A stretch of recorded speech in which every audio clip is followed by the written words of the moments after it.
नमस्कार, जय हिंद, वंदे मातरम दोस्तों। स्वागत है आप सभी का मेरे इस यूट्यूब चैनल सबका ओपिनियन में। दोस्तों आज बात करते हैं 2023 में होने वाले तेलंगाना विधानसभा चुनाव के सबसे सटीक और ताज़ा ओपिनियन पोल्स की।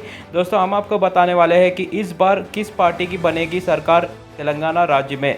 दोस्तों क्या बीआरएस इस बार भी ज़बरदस्त जीत हासिल कर तीसरी बार सरकार बना पाएगी, या मोदी जी की लहर के साथ भाजपा कुछ करिश्मा कर दिखाएगी, या कांग्रेस जिसका एक वक्त तेलंगाना मजबूत गढ़ हुआ करता था, क्या ये फिर से वापसी कर सरकार बना पाएगी? हम बताने वाले हैं हमारी सटीक ओपिनियन पोस्ट में। दोस्तों ओपिनियन पोल्स की शुरुआत करते हैं जनता जनार्दन की जय बोलकर। दोस्तों सबसे पहले बात करते हैं संगारेड्डी जिले के 5 सीटों के। तो यहाँ पर भारतीय राष्ट्रीय समिति को 3 सीट मिलती दिख रही है, वही कांग्रेस को 2 सीट मिलती दिख रही है इस जिले में। वही महबूबनगर जिले के 5 सीटों की बात किया जाए तो यहाँ पर कांग्रेस को 3 सीटों का फायदा मिलता दिख रहा है इस जिले में। वही भारतीय राष्ट्रीय समिति को 2 सीट मिलती दिख रही है। दोस्तों अभी तक के सटीक ओपिनियन पोल्स में 10 सीटों का नतीजा आ चुका है, जिसमें बीआरएस 5 सीट, कांग्रेस 5 सीट, कड़ा मुकाबला चलता दिख रहा है दोनों के बीच। दोस्तों अब बात करते हैं खम्मम जिले के 5 सीटों के। यहाँ पर 5 की 5 सीट यहाँ पर कांग्रेस के खाते में इस बार जाती दिख रही है। वही सिद्दीपेट जिले के 4 सीटों की बात किया जाए तो यहाँ पर भारतीय राष्ट्रीय समिति को 3 सीट और वही कांग्रेस को 1 सीट मिल सकती है इस जिले में। दोस्तों अब बात करते हैं कामारेड्डी जिले के 4 सीटों के। तो यहाँ पर कांग्रेस को 3 सीट मिल सकती है, वही भारतीय राष्ट्रीय समिति को इस जिले में सिर्फ 1 सीट मिल सकती है। वही वनपर्ती जिले के 1 सीट कांग्रेस के खाते में जाती दिख रही है। दोस्तों इसी के साथ 24 सीटों का नतीजा आ चुका है, जिसमें कांग्रेस इस बार 15 सीट जीतकर पहले नंबर पर चलती दिख रही है। वही भारतीय राष्ट्रीय समिति 9 सीट जीतकर दूसरे नंबर पर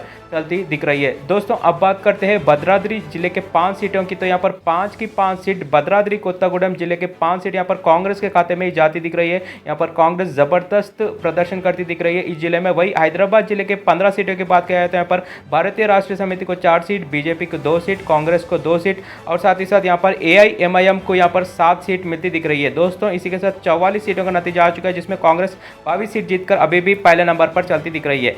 दोस्तों अब बात करते हैं रंगारेड्डी जिले के 7 सीटों की। तो यहाँ पर भारतीय राष्ट्रीय समिति को 4 सीट मिलती दिख रही है और साथ ही साथ यहाँ पर कांग्रेस को भी यहाँ पर इस बार 3 सीटों का फायदा मिलता दिख रहा है। वही हनुमाकोंडा जिले के 3 सीटों की बात किया जाए तो यहाँ पर 3 की 3 सीट भारतीय राष्ट्रीय समिति के खाते में जाती दिख रही है।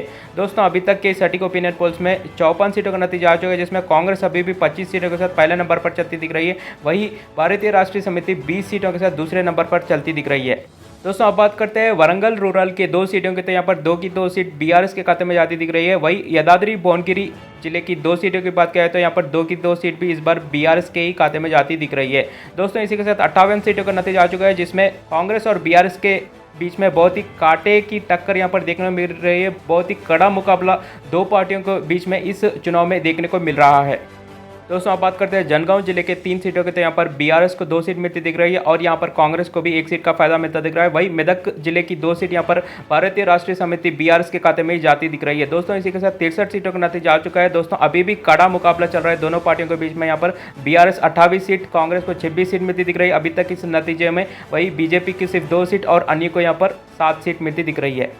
दोस्तों अब बात करते हैं निर्मल जिले के 3 सीटों के। तो यहाँ पर बीआरएस को 2 सीट, वही भाजपा को 1 सीट इस जिले में मिलती दिख रही है। वही भूपालपल्ली जयशंकर भूपालपल्ली जिले के 2 सीटों की बात किया जाए तो पर कांग्रेस के खाते में 2 की 2 सीट जाती दिख रही है, जिसमें मुलुगु जिला भी शामिल है।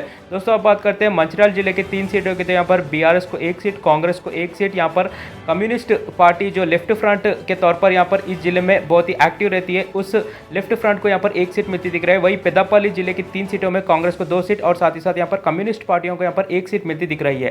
दोस्तों अब बात करते हैं नागर कर्नूल जिले के 4 सीटों के। तो यहाँ पर भारतीय राष्ट्रीय समिति को 2 सीट, वही कांग्रेस को भी यहाँ पर 2 सीट मिलती दिख रही है। वही विकाराबाद जिले की 4 सीटों की बात किया जाए तो यहाँ पर कांग्रेस को 4 की 4 सीट मिलती दिख रही है। यहाँ पर विकाराबाद में कांग्रेस जबरदस्त प्रदर्शन करती दिख रही है, पूरे 4 की 4 सीट इस जिले की कांग्रेस जीती दिख रही है। दोस्तों अब बात करते हैं महबूबाबाद जिले के 2 सीटों के। तो यहाँ पर 2 की 2 सीट भी यहाँ पर कांग्रेस के ही खाते में जाती दिख रही है।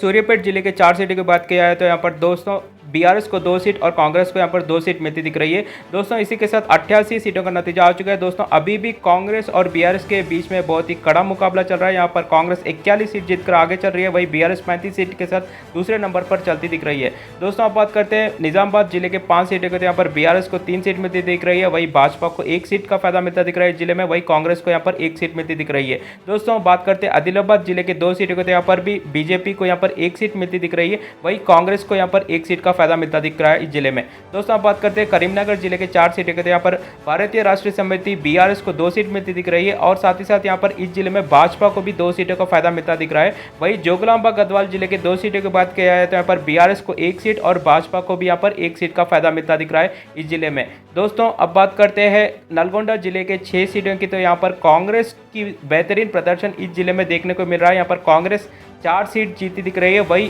भारतीय राष्ट्रीय समिति BRS सिर्फ 2 सीट जीती दिख रही है। वही दोस्तों कोमरम भीम आसिफाबाद जिले के 2 सीटों की बात किया जाए तो यहाँ पर 2 की 2 सीट कांग्रेस के ही खाते में जाती दिख रही है।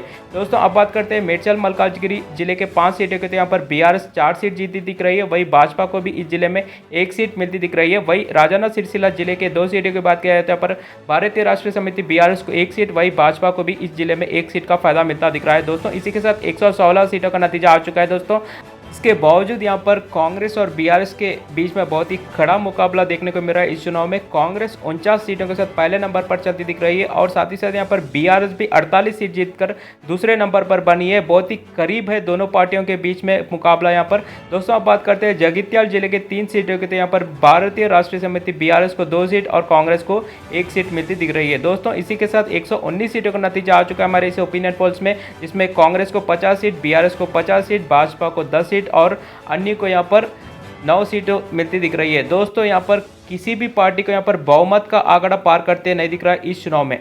दोस्तों ऐसे में गठबंधन की सरकार यहाँ पर बन सकती है। दोस्तों हम आपको बताना चाहते हैं कि यहाँ पर BRS कांग्रेस के साथ मिलकर सरकार बनाना कुछ हद तक मुश्किल हो सकता है, क्योंकि कांग्रेस अभी भी प्रिंसिपल अपोजिशन पार्टी के तौर पर राज्य में है। तो यहाँ पर मुश्किल है कि भारतीय राष्ट्रीय समिति कांग्रेस के साथ मिलकर सरकार बना सके। पर यहाँ पर भारतीय राष्ट्रीय समिति के पास यहाँ पर एक मौका हो सकता है कि वो BJP के साथ मिलकर यहाँ पर सरकार बना सकती है। दोस्तों आपकी क्या राय है ज़रूर बताना। अगर वीडियो अच्छा लगा तो लाइक करना और साथ ही साथ चैनल सब्सक्राइब करना। धन्यवाद दोस्तों।